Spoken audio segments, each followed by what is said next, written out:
Madam, sure ba? Need na need kasi namin ng walkie-talkie for our youth camp. So, ang tinukoy po ni Billy_Smart 2025 is itong walkie-talkie natin. Yes, sure na sure po na ito po ay NTC registered. So, para hindi po kayo mahirapan, sinearch na natin yan at ipapakita ko sa inyo kung paano ba ninyo ma-search or ma-legit check kung ito ba talaga ay legit na NTC number. Baka kasi mamaya sinasabi lang nila na NTC registered o baka mamaya gawa-gawa lang nila yung NTC number.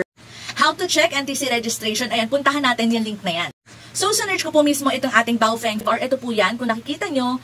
Ayan, so kasama po siya sa list ng mga registered sa ating NTC. So, yung links na pagkukuhanan ninyo or para makita ninyo kung registered, ayan, nandito po yan. So, type approved or accepted radio communication equipment RCE 1986 to 2025.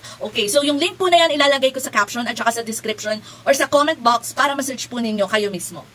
Pero again, yes, registered po ang ating Baofeng. Kung nakikita nyo, ayan po siya, UV5R. So, ito po ay UV5RH. Yung isa naman ay M. So, pwede nyo pong i-search yan para makita nyo mismo.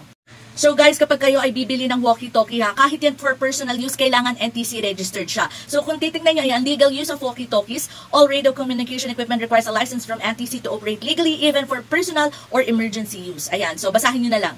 At kahit for emergency purposes yan, kailangan po registered siya sa NTC. So again, kung kayo po ay nababahala, huwag kayong maglalada ng ating Baofeng walkie-talkie na andyan po sa yellow basket, iyan po ay NTC registered. So again, pwede nyo po yan i-check para kayo mismo ang makakita. So itong ginagamit natin, this is 8 kilometers, Baofeng UV5RH. Ayan, so may iba't iba pa, merong 1 to 3 kilometers, merong 5 kilometers, 8 kilometers ito at meron din silang 20 kilometers. So ayan, i-check nyo na habang meron pa.